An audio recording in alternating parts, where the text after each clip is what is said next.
This is now part 5 of the book Matilda, what I will read for you now in ASMR style.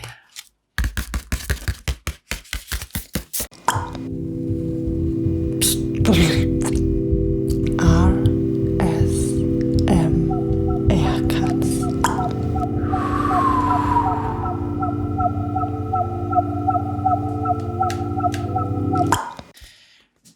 Hello and welcome back to a new episode here on my ASMR channel.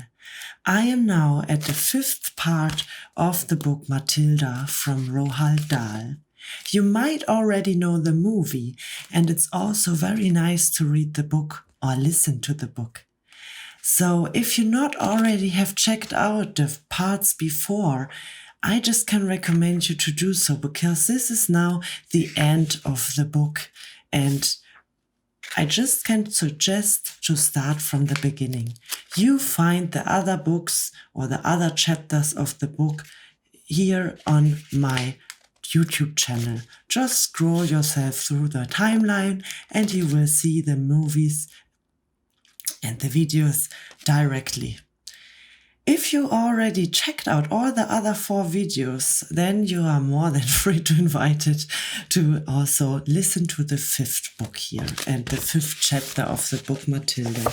We are close to the end, so I think in this next hour I will be finishing it. When you ask yourself why I have all these instruments around me, this is because it is an ASMR channel, and with the headphones in your ear, you can listen even more to the high quality and crystal clear sound. And this is why I wear my headphones as well. If you are curious about all the other things I have in stock, click yourself through my YouTube playlist and listen to all the books I read now for you from Roald Dahl, or the other books I already read before. And as well, feel always free to click on the notification bell, to subscribe, to like, to comment, because with every support, this ASMR community can grow. Okay. Both cameras are on. The mixer also. So we start now with the next chapter, and we come closely to the end of the book Matilda, written by Roald Dahl. Miss Honey's cottage. Miss Honey joined Matilda outside the school gates, and the two of them walked in silence through the village high street. They passed the greengrocer with his window full of apples and oranges, and the butcher with bloodied lumps of meat and on display, and naked chickens hang up, and the smell bank on the grocery store and the electrical shop, and then they came out of the other side of the village on the narrow country road where there were no people anymore and very few motor cars. I have the heater on. I put it off. It is very loud. I hear it here. I'm back in a sec.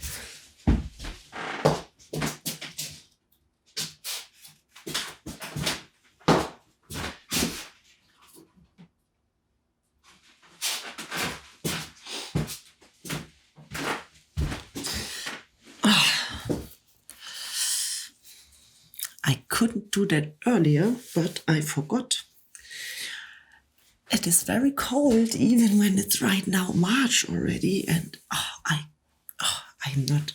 don't like cold anymore. I'm finished with winter, I have to say, and my body is finished with winter too, because I feel that it is so hard for my body to get warm and warm over and over again. But yeah. I put the heaters off, and now it's a little bit more silent because I heard the heater in the background putting the gas to the pipes. And now that they were alone, Matilda all of a sudden became wildly animated. It seemed as though a valve had paused inside her, and a great gush of energy was being released. She trotted beside Miss Honey with wild little hops, and her fingers flew as if she would scatter them to the four windows, and her words went off like fireworks with terrific speed. It was Miss Honey this, on Miss Honey that, and Miss Honey I do honestly feel I could move almost anything in the world, not just tipping over glass and little things like that. I feel I could topple tables and chairs. Miss Honey, even when people are sitting in the chairs, I think I could push them over, and bigger things too, much bigger things than chairs and tables. I only have to take a moment to get my eye strong, and then I can push it out the strongest and anything at all. So long as I'm staring at it hard enough. I have to stare at it very hard, Miss Honey, very, very hard, and then I can feel it all happening behind my eyes, and my eyes get hot just as saw they were burning, but I don't mind that in the last. And Miss Honey, calm yourself down, child, calm yourself down, Miss Honey said. Let us not get ourselves to work up so early in the proceedings. But you do think it is interesting, don't you, Miss Honey? Oh, it's interesting, all right, Miss Honey said. It is more than interesting, but we must treat very carefully from now on, Matilda. Why must we treat carefully, Miss Honey? Because we are playing with mysterious forces, my child, that we know nothing about. I do not think they are evil. They may be good. They may even be divine, but whether they are not, let us handle them carefully. These were wise words from a wise old bird, but Matilda was too steamed up to see it. I don't see why we have to be so careful, she said, still hopping. I am trying to explain to you, Miss Honey said patiently, that we are dealing with the unknown. It is an unexemplified thing. The right word for it is a phenomenon. It is a phenomenon. Am I a phenomenon? Matilda asked. It's quite possible that you are, Miss Honey said, but I rather you didn't think about yourself as anything in particular at the moment. What I thought we might do is to explore this phenomenon a little further, just the two of us together, but making sure we take things very carefully all the time. You want me to do some more of them, this Miss Honey? That is what I am tempted to suggest, Miss Honey said coarsely. Good, good, Matilda said. I myself, Miss Honey said, I am probably far more bowled over by what you did than you are, and I'm trying to find some responsible explanation. Such as what? Matilda asked. Such as whether or not it's got something to do with the fact that you are quite exceptionally prodigious. What exactly does the word mean? Matilda said. A precious child, Miss Honey said, is one that shows amazing intelligence early on. You are an unbelievable precious child. Am I really? Matilda asked. Of course you are. You must be aware of that. Look at your reading. Look at your mathematics. I suppose you're right, Matilda said. Miss Honey marveled at this child's lack of conceit and self-confidence. I can't help wondering, she said, whether this sudden ability that has come to you of being able to move an object without touching it, whether it might not have something to do with your brain power. You mean there might not be room in my head for all this brains, so something has to push out? That's not quite what I mean, Miss Honey said, smiling. But whatever happens, and I say it again, we must treat carefully from now on. I have not forgotten that strange and distinct glamour in your face after you tripped over the glass. Do you think doing it could actually hurt me? Is that what you think, Miss Honey?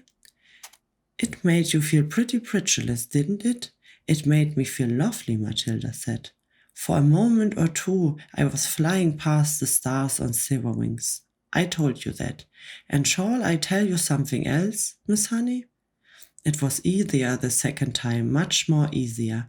I think it's like anything else. The more you practice, the easier it gets. Miss Honey was walking slowly so that the small child could keep up with her word without trotting too fast. And it was very peaceful out there, and the narrow road, now the village was behind them. It was one of those golden autumn afternoons, and there were blackberries and splashes of old man's beard in the hedges, and the hawthorn berries were ripening scarlet for the birds when the cold winter came along. There were tall trees here and there on either side, oak, sycamore, and ash, and orcinelle, a sweet chestnut. Miss Honey, wishing to change the subject for the moment, gave the names of all these to Matilda and taught her how to recognize them by the shape of their leaves and the pattern of the bark on their trunks. Matilda took all this and stored its knowledge away carefully in her mind. They came finally to a gap in the hedge, one of the left-hand side of the road, where there was a 5-barred gate. "This way," Miss Honey said, and she opened the gate and let Matilda through and closed it again. They were now walking along a narrow lane that was no more than the rutter-tart track. There was a high hedge of hazel on either side, and you could see clusters of ripe brown nuts in the green jackets. The squirrels would be collecting them all very soon, Miss Honey said, and storing them away carefully for the black months ahead. "You mean you live down here?" Matilda asked. "I do," Miss Honey replied, but she said no more. Matilda had never once stopped thinking about where Miss Honey might be living. She had always regarded her properly as a teacher, a person who turned up out of nowhere and taught at school and then went away again. Do any of us children, she wondered, ever stop to ask ourselves where our teachers go when it's over for their school day? Do we wonder if they live alone, or if there is a mother at home, or a sister or a husband? "Do you live all by yourself, Miss Honey?" she asked. "Yes," Miss Honey said, "very much so." They were walking over the deep sun-baked mud tracks of the lane, and you had to watch where you put your feet if you didn't want to twist your ankle. There were a few small birds around in the hazel branches, but that was all. "It's just a farm laborer's cottage," Miss Honey said. "You must expect too much for it. We're nearly there." There came to a small green gate, half buried in the hedge, on the right and almost hidden by the overhanging hazel branches. Miss Honey paused with one hand on the gate and said, "There it is. That's where I live." Matilda saw a narrow this path leading to a tiny red brick cottage. The cottage was so small it looked more like a doll's house than a human dwelling. The bricks it was built of were old and crumbled and very pale red. It had a grey slate roof and on a small chimney, and there were 2 little windows at the front. Each window was no longer than a sheet of tabled newspaper, and there was clearly no upstairs to the place. On either side of the path, where there was a wilderness of nettles and blackberry thorns and long brown grass, an enormous oak tree stood overshading to the cottage. Its massive spreading branches seemed to be enfolding and embracing the tiny building, and perhaps hiding it from the rest of the world. Miss Honey, with one hand on the gate, which she had not yet opened, turned to Matilda and said, "A poet called Dylan Thomas once wrote some lines that I think every time I walk up this path." Matilda waited, and Miss Honey, in a rather wonderful slow voice, began reciting the poem. "Never and never, my girl, riding far and near, in the land of the hearthstone tales, and spelled asleep. Fear of belief that the wolf in the sheep-white hood, looping and bleeding roughly and blithely shall leap, my dear, out of a lair in the flocked leaves in the dew deep-here. Who eat your heart in the house in the rosy wood. There was a moment's silence, and Matilda, who had never before heard great romantic poetry spoken aloud, was profoundly moved. It's like music, she whispered. It is music, Miss Honey said, and then, as thought embraced at having revealed such a secret part of herself, she quickly pushed open the gate and walked up the path. Matilda hung back. She was a bit frightened of this place now. It seemed so unreal and remote and fantastic and so totally away from this earth. It was like an illustration in Grimm or Hans Andersen. It was a house where the poor woodcutter lived from Hansel and Gretel, and where the Red Riding Hood's grandmother lived, and it was also the house of the 7 dwarfs and the 3 bears and all the rest of them. I read that too. You can find it in my playlist here on YouTube. It was straight off a fairy tale. Come along, my dear, Miss Honey called back, and Matilda followed her up the path. The front door was covered with flaky green paint, and there was no keyhole.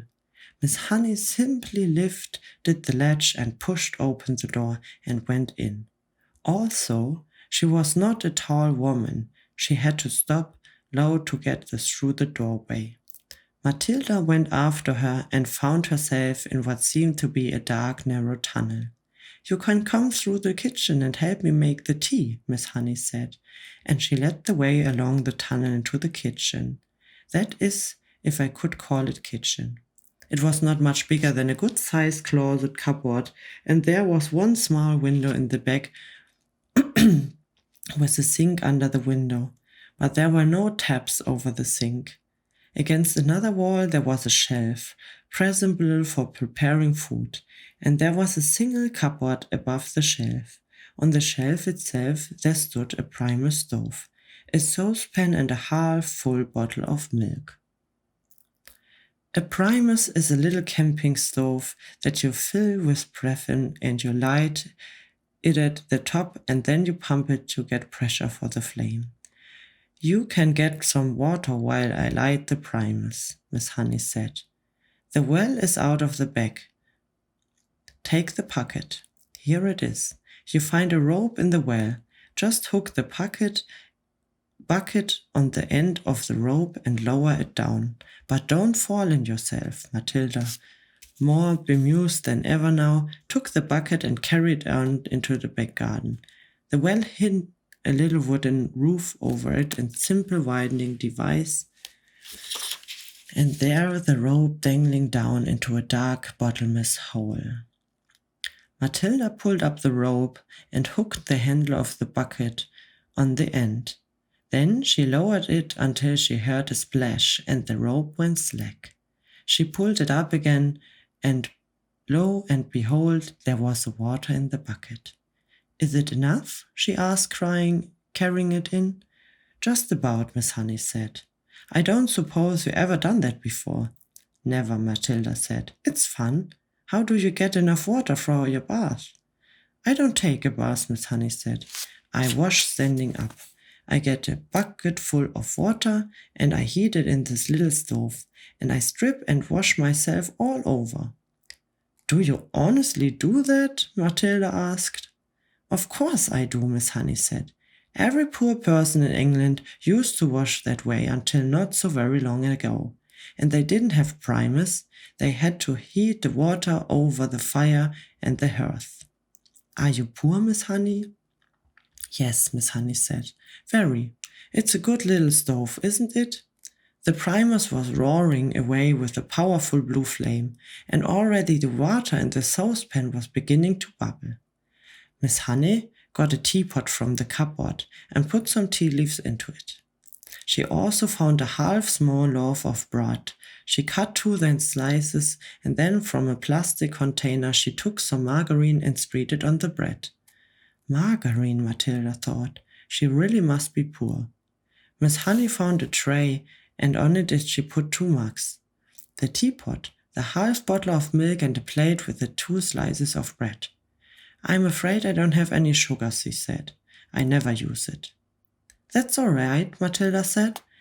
In her wisdom, she seemed to be aware of the delicious of the situation, and she was taking great care not to say anything to embrace her companion.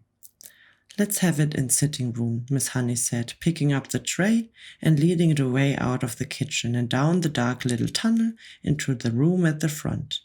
Matilda followed her, but just inside the doorway of the so-called sitting room, she stopped and stared around in her absolutely amazement.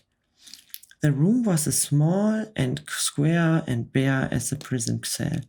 The pale daylight that entered came from a single tiny window in the front wall, but there were no curtains. The only objects in the entire room were 2 upturned wooden boxes to serve chairs and 3rd box between them for a table. That was all. There were no pictures on the walls, no carpet on the floor, only rough, unpolished wooden planks, and there were gaps between the planks where dust and bits of grime had gathered. The ceiling was so low that with a jump Matilda could nearly touch it with her fingertips. The walls were white, but the whiteness didn't look like paint.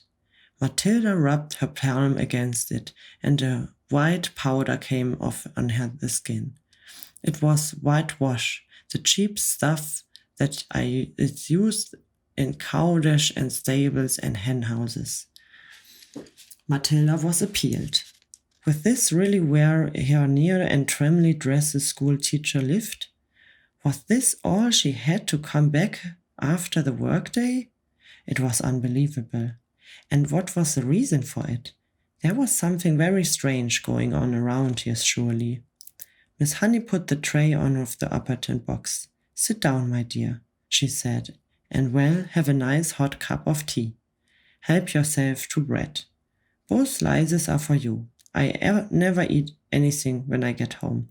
I have a good old tuck-in at the school lunch, and it keeps me going until the next morning."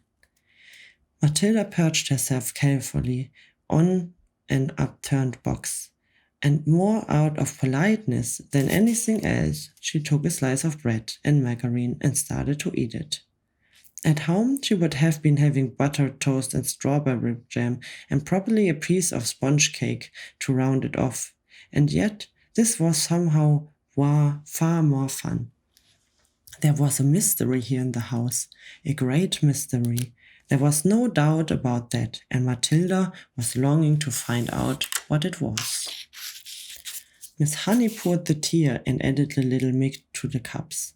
She appeared to be not in the least ill at ease sitting on upturned box in a bare room, drinking tea out of a mug that balanced on her knee. "You know," she said, "I've been thinking very hard about what you did with the glass. It is a great power you have been given, my child. You know that." "Yes, Miss Honey, I do," Matilda said, chewing her bread and margarine. "So far as I know," Miss Honey went on, "nobody else in the history of the world has been able to compel an object to move without touching it or blowing on it or using any other help at all." Matilda nodded but said nothing. The fascinating thing, Miss Honey said, would be to find out the real limit of this power of years. "Oh, I know, you think you can move just about anything there, but I have my doubts about that." "I love to try something really huge," Matilda said. "What about distance?" Miss Honey asked. "Would you always have to be close to the thing you were pushing?" "I simply don't know," Matilda said, "but it would be fun to find out." Miss Honey's story. "We mustn't hurry this," Miss Honey said, "so let us have another cup of tea. And do eat the other slice of bread. You must be hungry." Matilda took the second slice and started eating it slowly. The margarine wasn't all bad. She doubted whether she could have told the difference if she hadn't known. "Miss Honey," she said suddenly, "do they pay you very badly at our school?" Miss Honey looked up sharply. Not too badly, she said. I get about the same as the others. But it must still be very little if you are still dreadfully poor. Do all the teachers live like this, with no furniture in the kitchen, stove, and no bathroom? No, they don't, Miss Honey said rather stiffly. I just happen to be the exception. I accept you just happen to like living in a very simple way, Matilda said, puckering a little further. It must make house cleaning an awful lot easier, and you don't have furniture to polish or any of those silly little ornaments lying around that have to be dusted every day. And I suppose if you don't have a fridge, you don't have to go out and buy all sorts of junky things like eggs and mayonnaise and ice cream to fill it up. It must save terrific lot of shopping. At this point, Matilda noticed that Miss Honey's face had gone all tight and peculiar looking. Her whole body had become reddish. Her shoulders were hunched up high and her lips were pressed together, thick, tight, and she sat there, gripping her mug of tea in both hands and staring down into it as though searching for a way to answer this not quite so innocent questions. There followed a rather long embracing silence. In the space of 30 seconds, the atmosphere in the tiny room had changed completely, and now it was vibrating with awkwardness and secrets. Matilda said, I'm very sorry I asked you those questions, Miss Honey. It's not any of my business. And this Miss Honey seemed to rescue herself. She gave a shake of her shoulders and then very carefully she placed her mug on the tray. Why shouldn't you ask, she said. You were bound to ask in the end. You are much too bright not to have wondered. Perhaps I even wanted you to ask. Maybe that is why I invited you here, and after all. As a matter of fact, you are the first visitor to come to the cottage since I moved in 2 years ago. Matilda said nothing. She could feel the tension growing and growing in the room. You are so much wiser than your years, my dear. Miss Honey went on, that it quite staggers me. Although you look like a child, you are not really a child at all, because your mind and your powers are reasoning seem to be fully grown up. So I suppose we might call you a grown-up child, if you see what I mean. Matilda still did not say anything. She was waiting for what was coming next. Up to now, Miss Honey went on, I have found it impossible to talk to anyone about my problems. I couldn't face the embrace anyway. I lacked the courage. Any courage I had was knocked out of me when I was young, but now, all of a sudden, I have a sort of desperate wish to tell everything to somebody. I know you are only a tiny little girl, but there's some kind of magic in you somewhere. I've seen it with my own eyes. Matilda became very alert. The voice she was hearing was surely crying out for help. It had to be. Then the voice spoke again. Have some more tea, it said. I think there is still a drop left.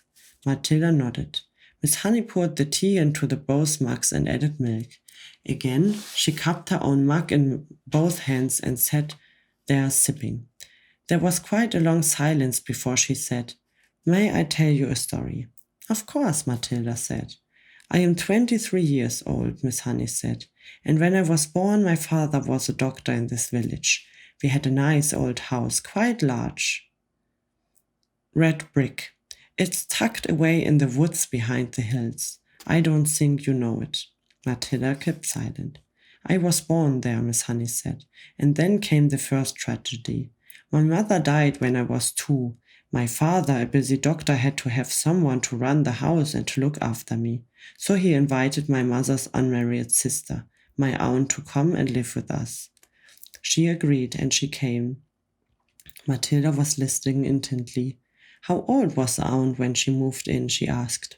Not very old, Miss Honey said. I should say about 30, but I hated her right from the start. I missed my mother terribly. And the aunt was not a kind of person my father didn't know that because he was hardly ever around. But when he did put in an appearance, the aunt behaved differently. Miss Honey paused and sipped her tea. I can't think why I'm telling you all this, she said, embraced. Go on, Matilda said, please.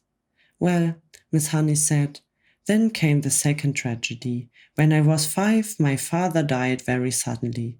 One day he was there and the next day he was gone, and so I was left alone to live with my aunt. She became my legal guardian. She had all the powers apparent over me, and in some way or another she became the actual owner of the house. How did your father die? Matilda asked. It's interesting you should ask that, Miss Honey said. I myself was much too young to question it at the time, but I found later out that there was a good deal of mystery surrounding his death. Didn't they know how he died? Matilda asked. Well, not exactly, Miss Honey said, hesitating.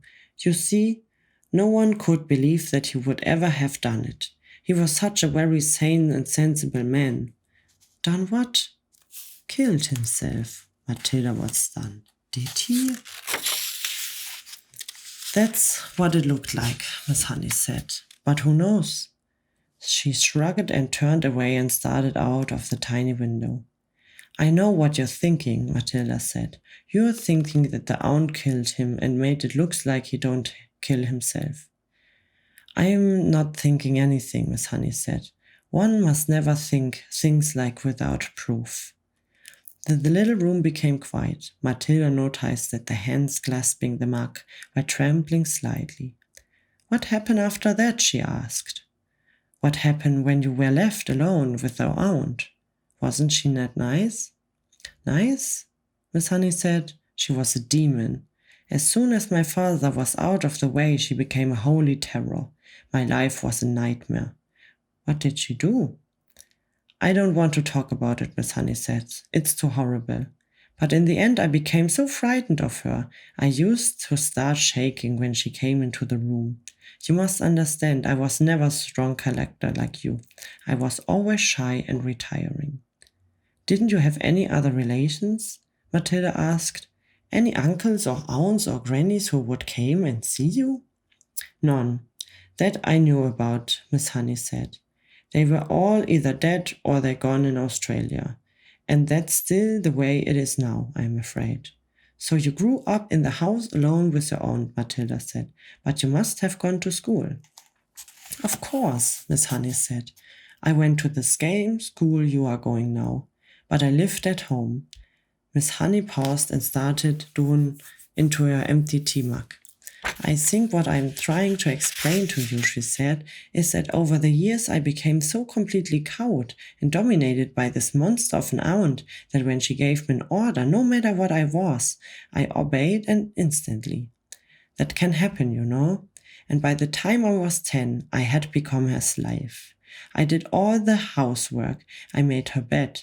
I washed and ironed it for her. I did all the cooking. I learned how to do everything. But surely you could have complained to somebody. To whom? Miss Honey said. And anyway, I was far too terrified to complain. I told you I was a slave. Did she beat you? Let's not go into details, Miss Honey said. How simply awful, Matilda said. Did you cry nearly all the time? Only when I was alone, Miss Honey said. I wasn't allowed to cry in front of her, but I lived in fear. What happened when she left school? I was bright pupil. I could easily have got into the university, but there was no question of that. Why not, Miss Honey? Because I was needed at home to do work. Then, how did you become a teacher? Matilda asked. There's a teacher's training college in Reading, Miss Honey said. That's only 40 minutes bus ride away from here. I was allowed to go there on condition I came straight home again after noon to do the washing and iron and cleaning the house and cook. How old were you then? Matilda asked. When I went into teacher's training, I was 18. You could have just packed up and walked away, Matilda said. No, not until I got a job, Miss Honey said. I don't forget I was then dominated by my aunt to such an extent that I wouldn't have dared. You can imagine what's like to be completely controlled like that by a very strong personality. It turns you to jelly, so that's it. That's the sad story of my life. Now I've talked enough. Please don't stop, Matilda said. You haven't finished yet. How did you manage to get away from here and the end and come and live in this funny little house? That was something, Miss Honey said. I was proud of that. Tell me. Well, when I got my teacher's job, the aunt told me I owed her a lot of money. I asked her why. Because I've been feeding you for all those years and buying your shoes and your clothes, she said. She told me it added up to 1,000 and I had to pay her back by giving her more salary for the next years. I give you £1 a week pocket money, she said, but that's all you're going to get. She even arranged with a school authorized that have my salary paid directly into her bank. She made me sign the paper. You shouldn't have done that, Matilda said. Your salary was the chance of freedom. I know, Miss Honey said, but by then I had been her slave nearly all my life, and I hadn't the courage or the guts to say no. I was still prepared of her. She could still hurt me badly. So, how we did manage to escape? Matilda asked. Miss Honey said, smiling for the first time. That was 2 years ago. It was my greatest triumph. Please tell me, Matilda said.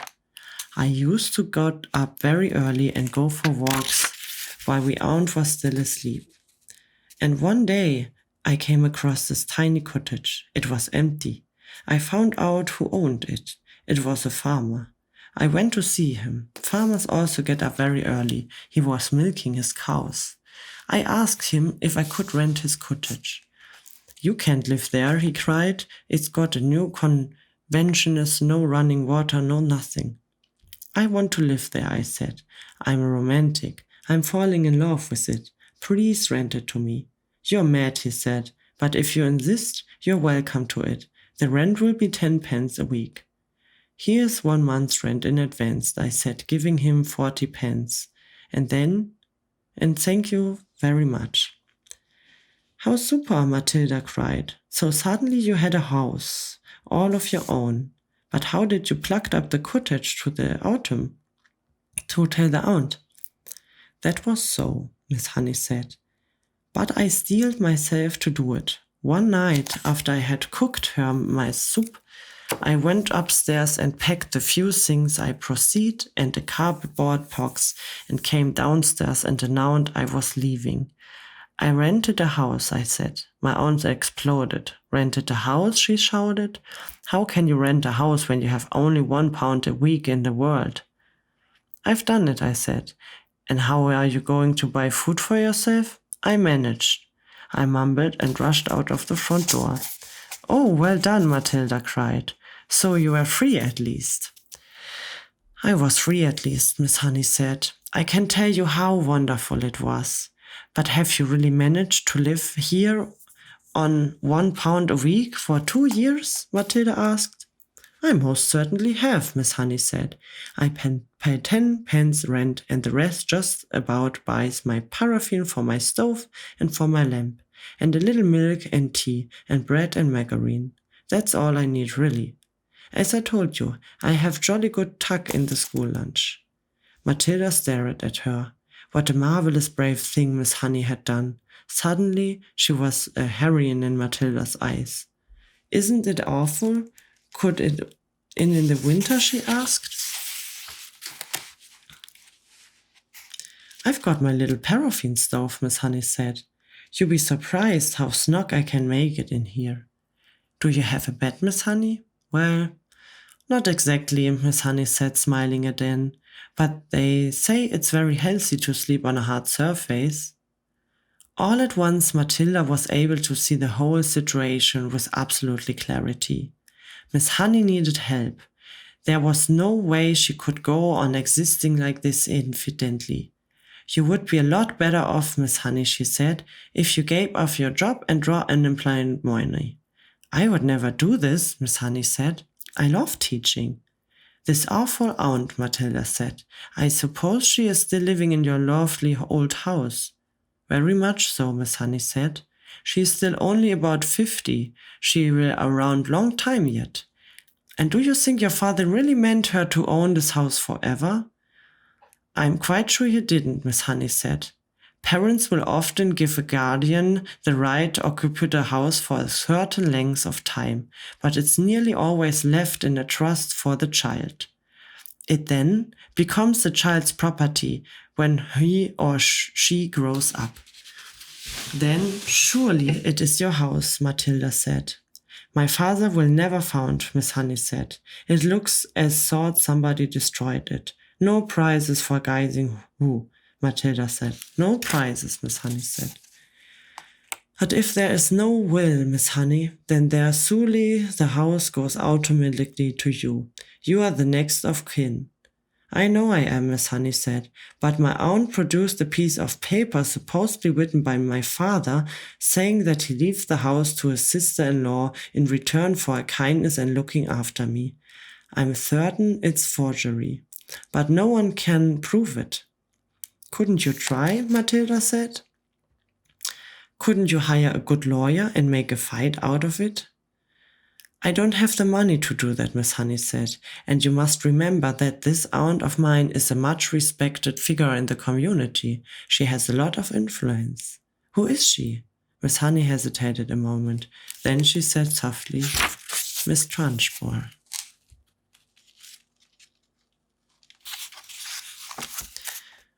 The names. Miss Trunchbull, Matilda cried, jumping about a foot in the air. You mean she is your aunt? She brought you up? Yes, Miss Honey said. No wonder you were terrified, Matilda cried. The other day we saw her grab a girl by the pigtails and throw her up the playground fence. You haven't seen anything, Miss Honey said. After my father died, when I was 5.5, she used to make me bath myself all alone. And if she came up and thought I hadn't washed properly, she would push my head under the water and hold it there. But don't get me started on what she used to do. That won't help us at all. No, Matilda said, it won't. We came here, Miss Honey said, to talk about you, and I've been talking about nothing but myself the whole time. I feel like a fool. I am much more interested in you, just how much you can do what those amazing eyes, of course. I can move things, Matilda said. I know I can. I can push things over. How would you like it, Miss Honey said, if we made some very cotton experiments to see just how much you can move and push? Quite surprisingly, Matilda said, if you don't mind, Miss Honey, I think I would rather not. I want to go home now and think about things I've heard this afternoon. Miss Honey stood up at once. Of course, she said. I have kept you here far too long. Your mother will be starting to worry. She never does, said Matilda. But I would like to go home now, please, if you don't mind. Come along then, Miss Honey said. I'm sorry I gave you such a rotten tea. You didn't at all, Matilda said it. I love it. The two of them walked all the way to Matilda's house in complete silence. Miss Honey sensed that Matilda wanted in that way. The child seemed so lost in the thought she hardly looked where she was walking, and when they reached the gate of Matilda's home, Miss Honey said, You had better forget everything I told you this afternoon. I won't promise to do that, Matilda said, but I will promise not to talk about it any more, not even to you. I think that would be wise, Miss Honey said. I won't promise to think about it, Matilda said. I've been thinking about it all the way back from the cottage, and I believe I got just a tiny little bit of an idea. You mustn't, Miss Honey said. Please forget it. I would like to ask you 3 last things before I stop talking about it, Matilda said. Please, you answer them, Miss Honey. Miss Honey smiled. It was extraordinary. She told herself how this little snippet of girl seemed suddenly to be taking charge of her problems, and with such authority. Well, she said, that depends on what questions they are. The first thing it is, Matilda said, what did Miss Trunchbull call your father when they were around the house at home? I'm sure she called him Magnus, Miss Honey said. That was his first name. And what did your father call Miss Trunchbull? Her name is Agatha, Miss Honey said. That's what Woodglove have called her. And Leslie, Matilda said, what did your father and Miss Trunchbull call around the house? They called me Jenny, Miss Honey said. Matilda pondered these answers very carefully. Let me make sure I got them right, she said. In the house at home, your father was Magnus, Miss Trunchbull was Agatha, and you were Jenny. Am I right? That's correct, Miss Honey said. Thank you, Matilda said. And now I won't mention the subject anymore. Miss Honey wondered what on earth was going on in the mind of this child. Don't do anything silly, she said. Matilda laughed and turned away and ran up the path to her front door, calling out as she went. Goodbye, Miss Honey. Thank you so much for the tea. The practice. Matilda found the house empty as usual. Her father was not yet back from work, her mother was not yet back from bingo, and her brother might be anywhere. She went straight into the living room and opened the drawer of the sideboard where she knew her father kept a box of cigars. She took one out and carried up the bedroom and shut herself in. Now, for the practice, she told herself, it's going to be tough, but I'm determined to do it. Her plan for helping Miss Honey was beginning to form beautifully in her mind. She had it now in almost very detail, but in the end, it all depended upon her being able to do one very special thing with her eye power. She knew she wouldn't manage it right away, but she felt fairly confident that with a great deal of practice and effort, she would succeed in the end. The cigar was essential. It was perhaps a bit thicker than she wouldn't like to have it, but the weight was obvious right. It would be fine for practicing. There was a small dressing table in Matilda's bedroom with a hairbrush and a comb, and on it 2 library books. She cleared these things too on side and laid the cigar down in the middle of the dressing table. Then she walked away and sat on the end of her bed. She was now about 10 feet from the cigar. She settled herself and began to concrete, and very quickly, this time she felt the electricity beginning to flow inside her head, gathering itself behind the eyes, and the eyes became hot, and millions of tiny invisible hands began pushing out like sparks towards the cigar. Move, she whispered. And to her intense surprise, almost at once the cigar with its little red on gold paper band around its middle rolled away across the top of the dressing table and fell on the carpet. Matilda had enjoyed that. It was lovely doing it. She felt as thought sparks were going round and round inside her head and flashing out of her eyes. It had given her a sense of power that was almost ethereal. And how quick it had been this time. How simple she crossed the bedroom and picked up the cigar, put it back on the table. Now, for the difficult one, she thought, put if I have the power to push, then surely I also have the power to lift. It is vital. I learn how to lift it. I must learn how to lift it right up in the air and keep it there. It is not a very heavy thing, a cigar. She sat on the end of the bed and started again. It was easy now to summon up the power behind her eyes. It was like pushing the trigger in the brain. Lift, she whispered. As the first cigar started to roll away. But then, with Matilda's concentrate fierily, one end of the slowly lifted up about an inch of the tabletop. With a colossal effort, she managed to hold it there for about 10 seconds. Then it fell back again. Phew, she gasped. I'm getting it. I'm starting to do it. For the next hour, Matilda kept practicing, and in the end, she had managed by the sheer power of her eyes to lift the whole cigar clear of the table about 6 inches. Into the air and hold it there for about a minute. Then, suddenly she was exhausted. She fell back on the bed and went to sleep. That was how her mother found her later in the evening.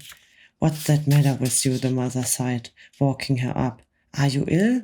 Oh gosh, Matilda said, sitting up and looking around. No, I'm all right. I was a bit tired, that's all. From then on, every day after school, Matilda shut herself in the room and practiced with the cigar. And soon it all began to come together in the most wonderful way. 6 days later, by the following Wednesday evening, she was able not only to lift the cigar in the air, but also to move it around exactly as she wished. It was beautiful. I can do it, she cried. I can really do it. I can pick the cigar up just with my eye power and push it and pull it in the air way I want. All she had to do now was to put her great plant into action. The third miracle. The next day was Thursday, and that, as the whole of Miss Honey's class knew, was the day on which the headmistress would take charge of the first lesson after lunch. In the morning, Miss Honey said to them, "One or two of you did not particularly enjoy the last occasions with the headmistress. So let us all try to be especially careful and clever today. How are your ears, Eric, after your last encounter with Miss Trunchbull?" "She stretched them," Eric said. "My mother said she's positive they are bigger than they were." "And Rupert," Miss Honey said, "I'm glad to see you didn't lose any of your hair after last Thursday." "My head was jolly softer afterwards," Robert said. "And you, Nigel," Miss Honey said. "Do please try not to be smart alert with the headmistress today. You were really quite cheeky to her last week." "I hate her," Nigel said. "Try not to make it obvious," Miss Honey said. "It doesn't pay. She is a very strong woman. She has muscles like steel ropes." "I wish I was grown up," Nigel said. "I knock her flat." "I'd hoped you would," Miss Honey said. "No one has ever got to be better off her yet." "What will she be teasing us in this afternoon?" a small girl asked. "Almost certainly the 3 times table," Miss Honey said. "That's what you are all meant to have learned this past week. Make sure you know it." Lunch came and went. After lunch, the class reassembled. Miss Honey stood at one side of the room. They all sat silent, apparently waiting. And then, like some giant of a doom, the enormous Trunchbull strode into the room in her green branches and cotton smock. She went straight to her jug of water and lifted up and handed a peer inside.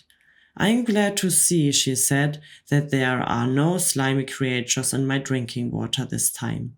If there had been, then something expectantly unpleasant would have happened to every single member of this class. And that includes you, Miss Honey." The class remained silent and very tense. They had learned a bit the triggers by now, and nobody was about to take a chance. "Very well," boomed the Trunchbull. "Let us see how you know your 3 times table. Or, to put it another way, let us see how badly this Miss Honey has taught you the 3 time table." The Trunchbull was standing in front of the class, legs apart, hand on hips, scowling at Miss Honey, who stood silent on the side. Matilda, sitting motionless at her desk in the second row, watching things very closely. "You," the Trunchbull shouted, pointing a finger to the size of a rolling pin at a boy called Wilfrid. Wilfrid was one of the extreme right of the front row. "Stand up," she shouted at him. Wilfrid stood up. "Resist the 3 timetable backwards," the Trunchbull barked. "Backwards? But I haven't learned it backwards." "There you are," cried the Trunchbull. "She's tough, used nothing. Miss Honey, why have you taught them obviously nothing at all in the last week?" "That's not true, Headmistress," Miss Honey said. "They have learned their 3 times table, but I see no point in teaching it to them backwards. There is a little point in teaching anything backwards. The whole object of life, Headmistress, is to go forwards." I venture to ask whether I haven't you, where example can spell a simple word like wrong backwards straight away. I very much doubt it. Don't you get impertinent with me, Miss Honey, the Trunchbull snapped. Then she turned back to the unfondled Wilfrid. Very well, boy, she said. Answer me this. I have seen apples, 7 oranges, and 7 bananas. How many pieces of fruit do I have altogether? Hurry up. Get on with it. Give me the answer. That's adding up, Wilfrid cried. This isn't 3 times timetable. You're idiot, shouted the Trunchbull. You gumboil. You're fungus. That is the 3 timetable. You have 3 separate slots of fruit. And each lot has 7 pieces. 3 sevens are 21. Can you see that, you stagnant cesspool? I give you one more chance. I have 8 coconuts, 8 monkey nuts, and 8 nutty little idiots like you. How many nuts do I have altogether? Answer me quickly. Poor Wilfrid was probably frustrated. Wait, he cried. Please wait. I've got to add up 8 coconuts and 8 monkey nuts. He started counting in his fingers. You bursting blister, yelled the Trunchbull. You moth-eaten maggot. This is not adding up. This is multiplication. The answer is 3 eighths. Or is it 8 threes? What is the difference between 3 eighths and 8 threes? Tell me that, you mangy little wuzzle, and look sharp about it. By now, Wilfrid was far too frightened and bewildered even to speak.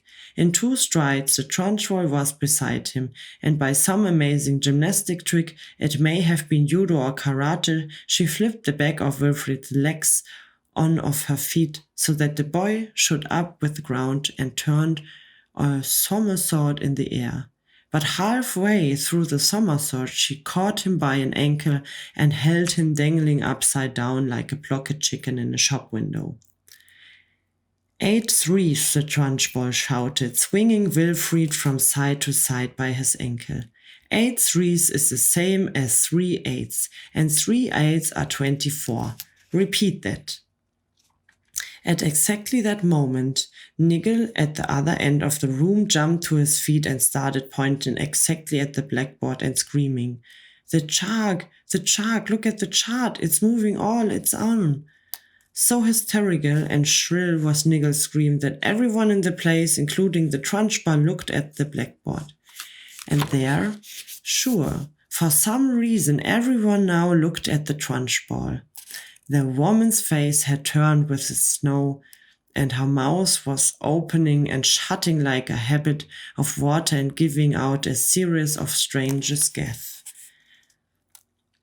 Give my Jenny back her house. Give my Jenny her wax. Give my Jenny the house. Then get out of there. If you don't, I will come and get you. I will come and get you like you got me. I am watching you, Agatha. The chalk stopped writing. It hovered for a few moments, then suddenly it dropped to the floor with a tingle and broke in two. Wilfrid, who had managed the resume, his seat in the front row, screamed, Miss Trunchbull has fallen down. This was the most sensational bit of news of all, and the entire class jumped out of their seats to have a really good look. And there she was, the huge figure of the headmistress, stretched full length on her back across the floor.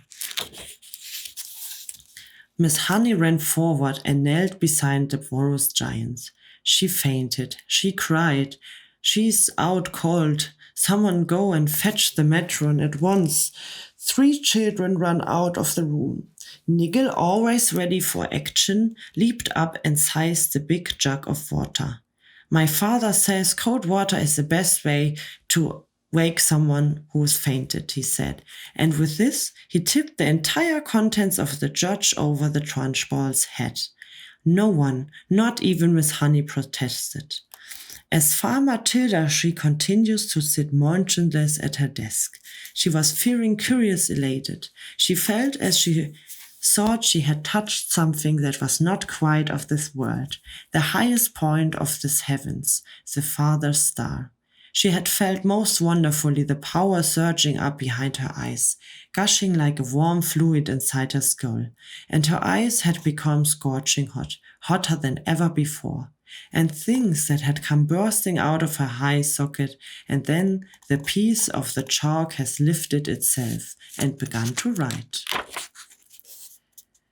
It seemed as though she had hardly done anything, it had all been so simple. The school matron, followed by 5 teachers, 3 women and 2 men, came rushing into the room. "By golly, somebody floored her at least," cried one of the men, grinning. "Congratulations, Miss Honey. Who threw the water over her?" asked the matron. "I did," said Nickel proudly.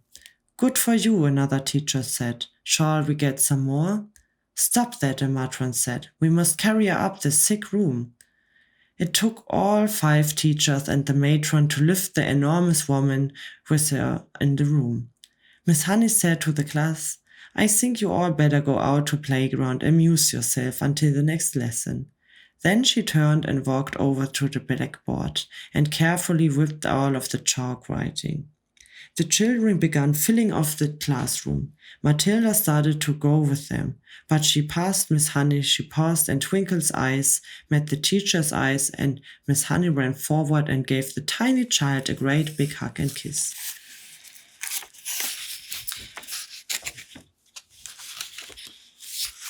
A new home. Later that day, the news began to spread that the headmistress had recovered from her fainting fit and had then marched out of the school, building tight-lipped and with white face. The next morning she did not return to school. At lunchtime, Mrs. Stribley, the deputy head, telephoned her house that Kaya was feeling unwell. There was no answer to the phone. When school was over, Miss Stribley decided to investigate further, so she walked to the house where Miss Trunchbull lived on the edge of the village. The lovely small red big cochin building, known as the Red House, tucked away in the wood behind the hills. He rang the bell, no answer. He knocked loudly, no answer. He called out, "Is anybody at home?" No answer. He tried to door, and to his surprise, he found it unlocked. He went in. The house was silent and there was no one in it, and yet all the furniture was still in place. Mr. Tripley went upstairs to the main bedroom. Here also everything seemed to be normal until he started opening the drawers into cupboards. There were no clothes or underclothes or shoes anywhere. They had all gone. "She done a bunk," Mr. Tribal said to himself. And he went away to inform the school governors. The headmistress had apparently vanished. On the second morning, Miss Honey received by registered post a letter from a firm of a local solicitor informing her that the last will and the testament of her late father had suddenly in mysterious ways turned up. This document revealed that ever since her father's death, Miss Honey had in fact been the rightful owner of the property and the edge of the village. The will also showed that her father's lifetime savings, which fortunately were still safely on the bank, had also been left to her. The solicitor letter added that if Miss Honey wouldn't kindly call into the office as soon as possible, then the property and the money could be transferred into her name very rapidly. Miss Honey did just that, and within a couple of weeks she moved into the Red House. Back at school, great changes were also taking place. As soon as it became clear that Miss Trunchbull had completely disappeared from the scene, the excellent Mr. Tribbley was appointed head teacher in her place. And very soon after that, Matilda was moved up to in the top form, where Miss Plimson quietly discovered that this amazing child was a bit as bright as Miss Honey had said. One evening, a few weeks later, Matilda was having tea with Miss Honey in the kitchen of the Red House. "Something strange has happened to me, Miss Honey. Tell me about it, Miss Honey said. This morning, just for fun, I tried to push something over my eyes and I couldn't do it. Nothing moved. I didn't even feel the hotness building up in my eyeballs. The power had gone. I think I lost it completely. Miss Honey carefully buttered a slice of brown bread and put a little strawberry on it. I've been expecting something like that to happen, she said. You have? Why? Well, Miss Honey said, it's only a guess, but here's what I think. While you were in my class, you had nothing to do, nothing to make you struggle. Your fairly enormous brain was going crazy with frustration. It was bubbling and boiling away like mad inside your head. There was tremendous energy bottled up in there with nowhere to go, and somehow or other you were able to shoot the energy out through your eyes and make objects move. But now things are different. You are in the top form competing against children more than twice your age, and all that mental energy is being used in class. Your brain is for the first time having struggle in strive and keep really busy, which is great. That's only a theory, mind you, and it may be a silly one, but I don't think it is far off the mark. I'm glad it happens, Matilda said. I wouldn't want to go through life as a miracle worker. You've done enough, Miss Honey said. I can still hardly believe you made all this happen for me. Matilda, who was perched on a tall stool at the kitchen table, ate her bread and jam slowly. She did so love this afternoon with Miss Honey. She felt completely comfortable in her presence, and the two of them talked to each more or less as equals. Did you know, Matilda said suddenly, that heart of a mouse beats at a rate of 650 times a minute? It did not, Miss Honey said, smiling. How absolutely fascinating. Where do you read that? In a book from the library, Matilda said. And that means it goes so fast you can even hear the separate beats. It must sound like a buzz. It must, Miss Honey said. And how fast do you think a hedgehog beats? Matilda asked. Tell me, Miss Honey smiled. It's not fast as a mouse, Matilda said. It's 300 times a minute. But even so, you wouldn't have thought it when you fast in the creator that moves so slowly, would you, Miss Honey? I certainly would, Miss Honey said. Tell me one more. A horse? That's really slow. It's only 4 times a minute. This, Miss Honey told herself, seems to be interested in everything. When one is with her, it's impossible to be bored. I love it. The two of them stayed sitting and talking in the kitchen for an hour or so longer. And then, at about 6 o'clock, Matilda said goodnight and set up to walk home to her parents' house, which was about 80 minutes' journey away. When she arrived at her own gate, she saw a large black Mercedes motor parked outside. She didn't take too much notice of that. There were often strange cars parked outside father's place. But when she entered the house, she was confronted by a scene of chaos. Her mother and father were both in half stuffing clothing and various objects into suitcases. What on earth is going on? She cried. What's happening, Daddy? We are off, Mr. Wombat said, not looking up. We are leaving for the airport in half an hour. You better get packed. Your brothers upstairs are all ready to go. Move on, girl. Off? Matilda cried. Where to? Spain, the father said. It's better climate than since here in this little country. Spain, Matilda cried. I don't want to go to Spain. I love it here and I love my school. Just do as you're told and stop arguing, the father snapped. I've got enough troubles without messing about with you.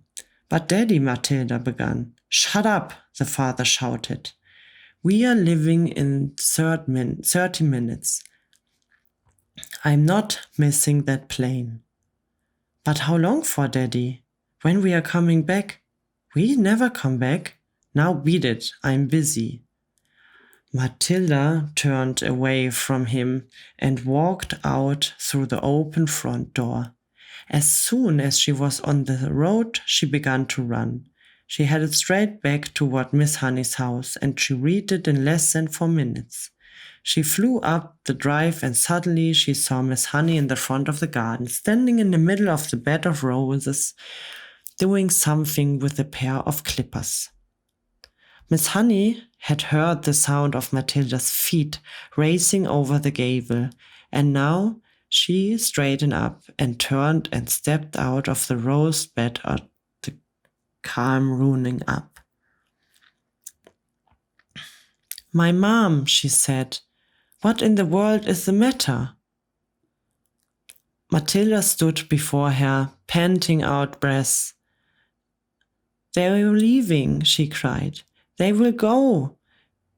And they've filled the suitcases and they're leaving for Spain about 30 minutes.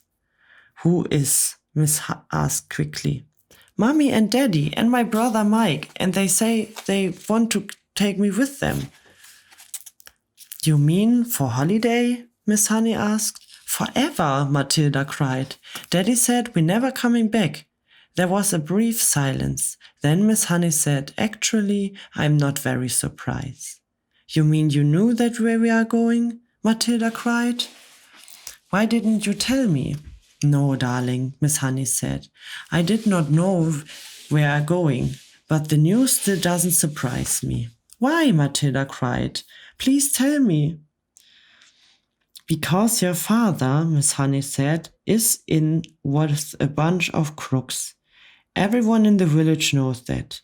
My guess is that he is receiver of stolen cars from all over the country. He's in the deep." Matilda stared her open mouth. Miss Honey went on. "People brought stolen cars to your father's workshop, where he changed the number plates and resprayed the body a different color and all the rest of it. And now somebody's probably tipped him off the police.